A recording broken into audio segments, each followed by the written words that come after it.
Hey YouTube, we're coming back to you with a new, rather interesting video this time. So today we have two Lee Enfield grenade launchers. We've got a No.1 Mark III star and a No.4 Mark I star.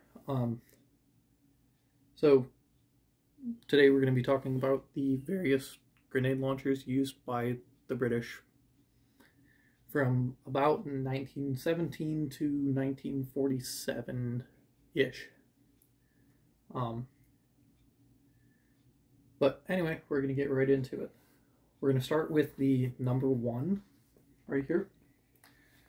This is what the British went to in World War I. So the British had first started out with rod grenades, which was literally an explosive warhead on the end of a steel rod. The steel rod was put down the bore and was launched with a rifle grenade cartridge. Now, those worked, but they had several problems. One, the length of the rod determined the effective range of the grenade. So they didn't always exactly have the appropriate tool for the job when they wanted to. Another problem with them was that they were kind of bulky, awkward. I mean, they're all 2 feet long. Some are a little more, some are a little less. But they weren't exactly handy. But last and probably most importantly, they would damage the bore of the rifle quite frequently. I mean, it's pretty much a bore obstruction, so after a while there would be a ring bulged into the barrels, which, safety concern or not, was not exactly advantageous for rifle accuracy. So in 1917, the British government adopted the 2.5-inch grenade discharge cup, like what we've got here. The grenade discharge cup was used from 1917 into 1918 in World War I, but it was also used throughout World War II.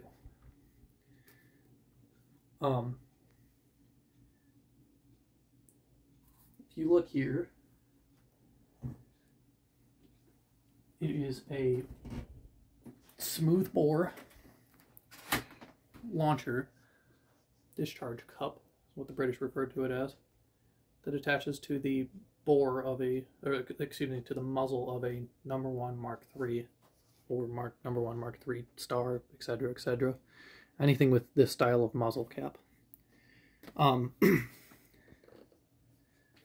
They clamp on this mount right here. They are knurled right here to get grip. And they unscrew, detach, and then these wedges working against this angled surface are what tightens and loosens these, if I can not be a clumsy bastard.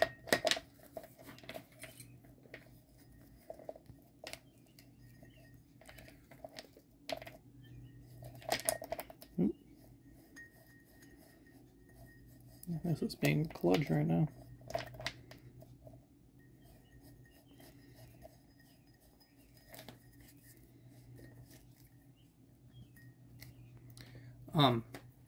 So as I said, the 2.5-inch smooth bore discharge cup was introduced in 1917. It was designed to launch the standard British Mills bomb hand grenade. They had some issues with those, with gas escape. So about 1917, 1918, they actually threaded the bottom of the discharge cup, or excuse me, the bottom of the Mills bomb hand grenade, and added a disc to the bottom of it, kind of acting as like a gas check.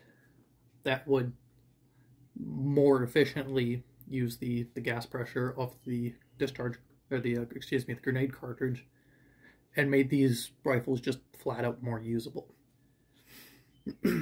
Now, These rifles were designed to always be fired at 45 degrees, upside down. The reason being, that way the force of the recoil travels along the stock more so in a straight line, instead of this way where you'd risk breaking the toe of the stock off. The wire wrapping became a thing in the wire wrapping, and the reinforcement bolt right here became a thing in 1942. Pretty much all of these will have the two wire wrapping, one in the front, one in the back. A very, very small number of these will actually have the same style wire wrap, but in the wrist of the stock right here. I've only been able to scrounge up one photo of that, and I thought that was quite interesting. So the reason why the wire wrap reinforcement was done was because when launching a Mills bomb with a grenade cartridge, basically the British claimed that it was 3 times as much recoil as ball ammunition, and it was the equivalent of dropping the rifle on the butt plate from a height of 12 to 14 feet. So no slouch at all. That's getting into some ridiculous amount of recoil, which coincidentally is why you're supposed to have the rifle fired from the ground.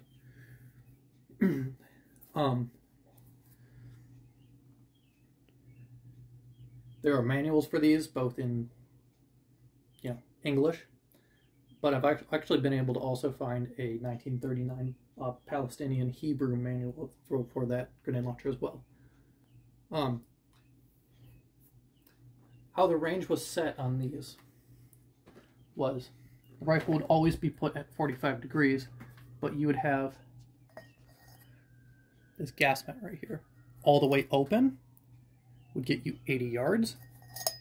All the way closed would get you 200 yards.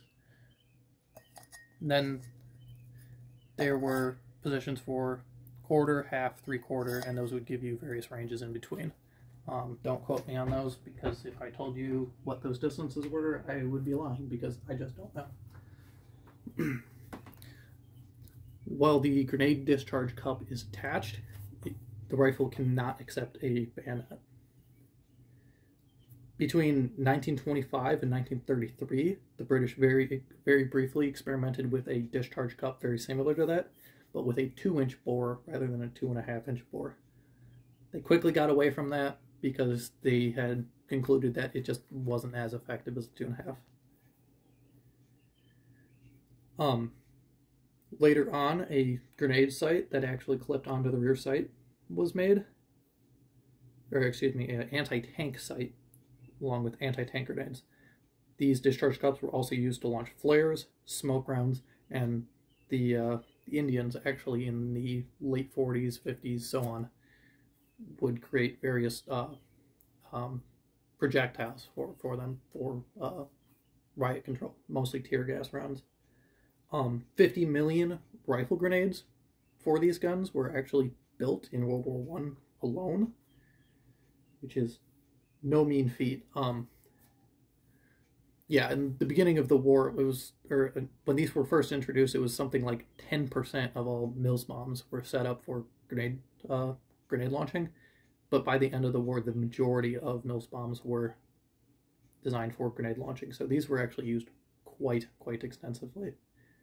Typically, one man in the squad would have the discharge cup on the muzzle, and the rest of the group was basically shooting ball ammunition.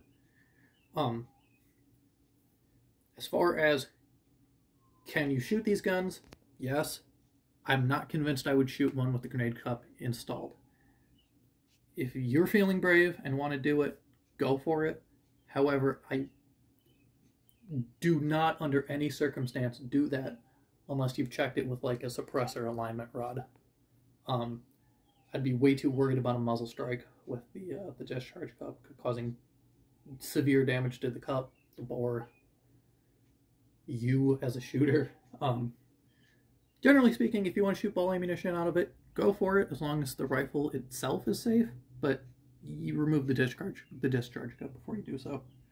A lot of these guns will be shot out because the condition of the bore really didn't matter for grenade launching purposes. The rifle I have here actually has almost a pristine bore, which is quite nice. However, that comes at a price. It is a post-war 1947 produced gun, or excuse me, a 1949 produced gun. But yeah, the British used these between, officially speaking, between 1917, and it's likely that they stopped using them in military frontline service in 1945. So, the discharge cups were made by a variety of manufacturers. They can be marked Farmers, HL, S and B, SIR, SA, Bournebrook, RFI, like this one is. It's a Ishapur manufactured rifle and grenade cup, or they can just be flat out unmarked. That's not to say that's all of the manufacturers, that's just the ones I am aware of. So, I mean, 7, 8 manufacturers right there. So, these things were pretty common use. So, World War II rolls around, and the No.4 rifle takes over service, and the British are still using the No.1 with this discharge cup into the beginning parts of World War II. I mean, in reality, they're used all the way through World War II. However, 1943 rolls around, and the U.S. start fielding the M7 discharge spigot for the M1 Garand. And the British start having a hard look at that. So they develop that grenade spigot. Officially, this was called the Projector Grenade No.4 Rifle Mark V, part number SM85A. They were produced, oddly enough, they were produced in Belgium. They were produced between 1945 and 1947, but they were not used in World War II. So these had a very, very, very short military lifespan, which is kind of odd to me because the 22mm grenade has served on to modern day with NATO. But we'll be going to that in a moment. So the reason for adopting a spigot grenade rather than a cup discharger was, quite simply, the size of the grenade had nothing to do with the size of the discharger. You could make this thing as large or as small as you theoretically wanted to, which makes your projectile type much, much, much more broad. So the U.S. had concluded during World War II that an anti-tank grenade such as this, of course this is actually a dummy and a rubber dummy that I actually launch reasonably often off an SKS and this rifle, they concluded that the anti-tank grenade was basically as effective as a 2.36-inch bazooka, which that's pretty damn impressive when you think about the fact that this is just a little 1-pound item, ballparking. I don't know the actual weight of the spigot, but it's just a small little thing that attaches to the muzzle of the rifle. Much, much more convenient than carrying around a bazooka. Much, much more convenient than having to get rather close to a tank with some other means of destruction. So, the British have, of course, developed their own grenades, which I don't have an example of that. But during the time of the 22mm grenade in World War II, anti-tank, anti-personnel, smoke, flares, all types of grenades were developed for the Allied powers. Once again, the British Army did not actually field any of these grenades, or any of these launchers, in World War I, and they were only produced for a very limited time after World War II. This rifle was replaced in 1954 by the L1A1 service rifle, basically the FAL, which coincidentally had its own 22mm grenade spigot. So, that's about it, really. But it really does surprise me that the number 4 spigot was not used longer than it was, because these are quite effective bits of hardware.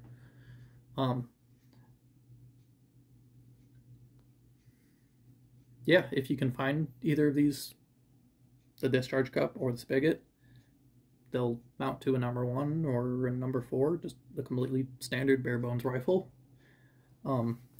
These wire wrap guns were specifically designed for the discharge cups. Meanwhile, they didn't do any special provisions for the number 4.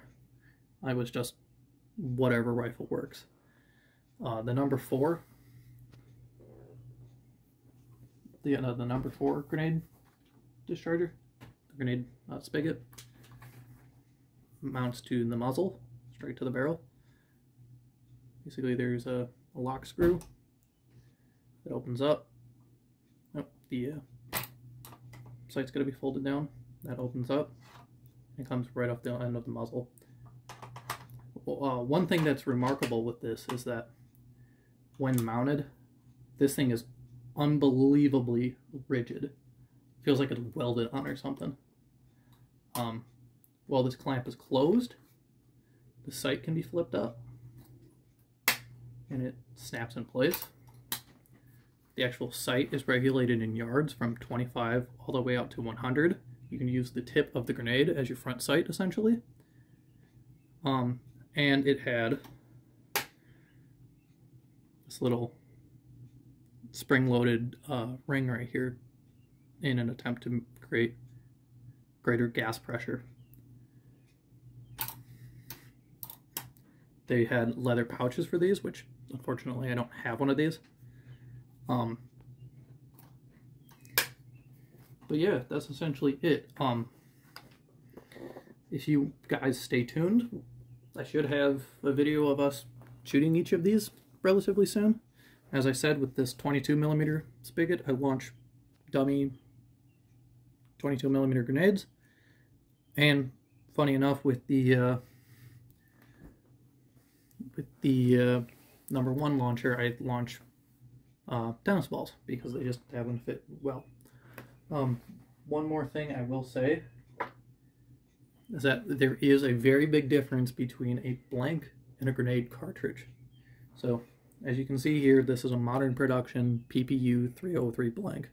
If you're wondering where I got these, I got it from Sportsman's Guide. No affiliation whatsoever with them. That's just where I got these in case you want some of your some yourself. And this is 30-06, but this is an actual grenade discharge cartridge. They look quite similar because they are quite similar. However, this is just to make some noise for reenactment purposes, typically, or like ceremonial purposes. An actual grenade cartridge is significantly more powerful than a blank. So be advised. Yeah, don't point these at your friends and pop off a blank or a rifle grenade or anything like that, because that's stupid. Even with a blank, these things can be potentially lethal at close distances. So that's about it, guys. If you like this video, please rate, comment, subscribe. Subscribe and hit the bell, because we're going to have videos of us shooting these in the relatively near future. Also, we should be posting a video on a shooting segment on the M16A1. So that's really cool. It's a parts kit gun. I mean, it's spot on as far as a reproduction. So that's about it, guys. See ya.